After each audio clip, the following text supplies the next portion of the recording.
Menteri. Silakan Berhormat Tapi mengeluarkan perkataan dalam masa 1 minit. Terima kasih Datuk Speaker. Soalan pertama, waktu pertanyaan Perdana Menteri dan juga soalan pertama saya mewakili kawasan Taiping. Minta Perdana Menteri menyatakan kedudukan hutang negara terkini dan apakah punca kenaikan hutang negara setiap tahun. Nyatakan usaha-usaha kerajaan dalam menyelesaikan hutang negara yang semakin meningkat ini. Sekian daripada Taiping. Tuan Menteri. Terima kasih Tuan Ketua. Dari segi faktanya, hutang telah mencecah liability dan hutang kerajaan 1.5 trilion iaitu 82% kepada KDNK.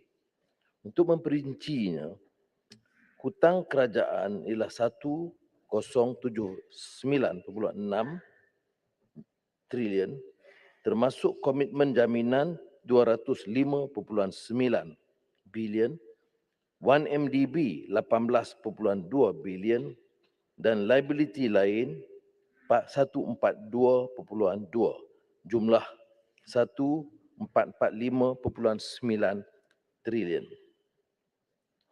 Dan kalau dikira dari segi peratus, 82% daripada KDNK, dan untuk hutang kerajaan persekutuan sudah mencecah 60.4%.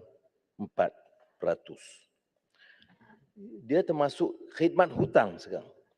Bagaimana kita bayar 2022 bayaran khidmat hutang atau debt service charges ialah 41 bilion ringgit dan 2023 46 bilion ringgit.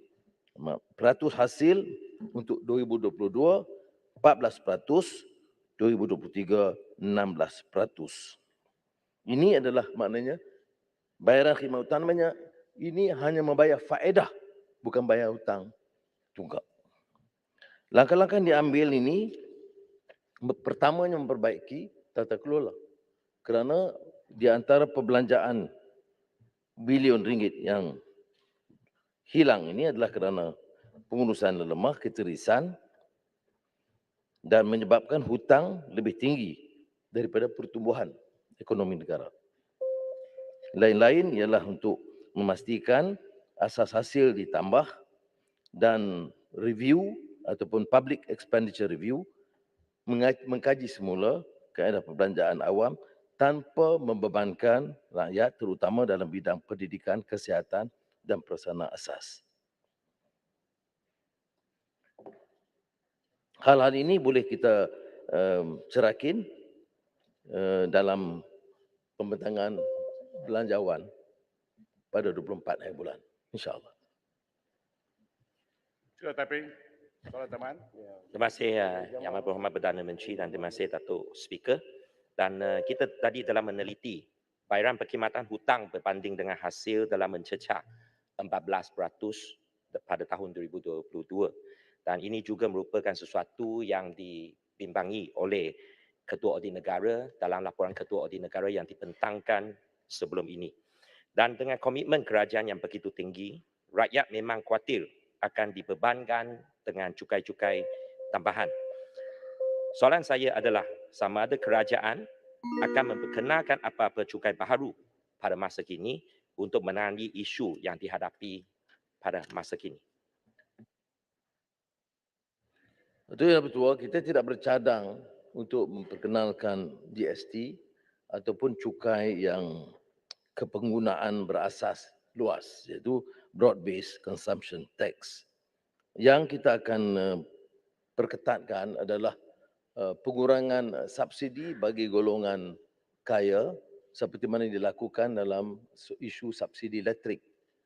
Seperti mana saya jelaskan di Dewan ini dalam sesi yang lalu, walaupun ada keputusan kerajaan sebelum ini untuk menaikkan tarif elektrik, kerajaan sekarang telah membatalkan cadangan itu dan mengenakan hanya kepada golongan T20 iaitu MNCs dan syarikat besar, melainkan syarikat yang melibatkan diri dalam isu food security.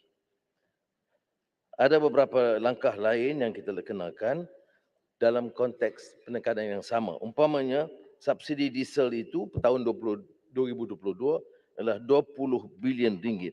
Tetapi dalam kajian Ketua Audit Negara dan lain-lain, separuh daripada volume itu telah dijual melalui stesen minyak. Maknanya kalau kita boleh selamatkan 5-6 bilion daripada ketirisan itu, dia akan membantu. Begitu juga beberapa hal lain dari segi penjanaan pertumbuhan ekonomi kerana kesediaan pelabur-pelabur domestik dan asing yang mula masuk ke dalam negara, saya percaya hasil akan meningkat tanpa membebankan broad base rakyat secara umum. Silakan Ibu. Ya, Bu. Terima kasih Tuan Yang Di-Pertua. Yang Amat Perdana Menteri, ada analisis yang menyatakan bahawa antara penyumbang utama kenaikan hutang negara adalah hutang berkait dengan pelbagai skandal keuangan yang berlaku di zaman Kerajaan Barisan Nasional, khususnya di bawah pimpinan Perdana Menteri ke-6 yang turut memegang jawatan Menteri Keuangan ketika itu seperti mana Yang Amat Berhormat Perdana Menteri pada hari ini. Hutang ini bukan saja perlu dibayar tetapi ada keadaan di mana kerajaan terpaksa berhutang untuk menyelamatkan institusi yang terkesan akibat skandal keuangan. Skandal ini termasuklah 1MDB, SRC International, Tabung Haji dan Felda. Hutang 1MDB sahaja mencecah 40 bilion ringgit. Adakah Yang Amat Berhormat Perdana Menteri bersetuju bahawa beban hutang yang terpaksa ditanggung ini antaranya berpunca daripada hutang yang tidak produktif tersebut?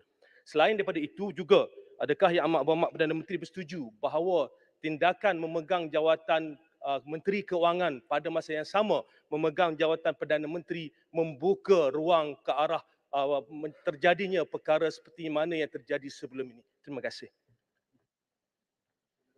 Untuk pengusi, ada kebenaran menyatakan bahawa semasa Kerajaan Barisan Nasional dulu ada ketirisan dan kes-kes yang melibat seperti satu MDB.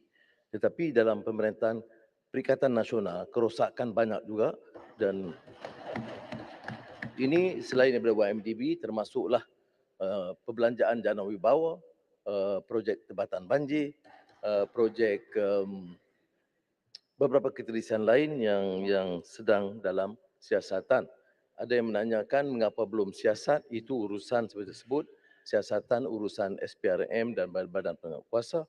Apakah ada tindakan undang-undang atau pendakwaan, itu urusan peguam negara.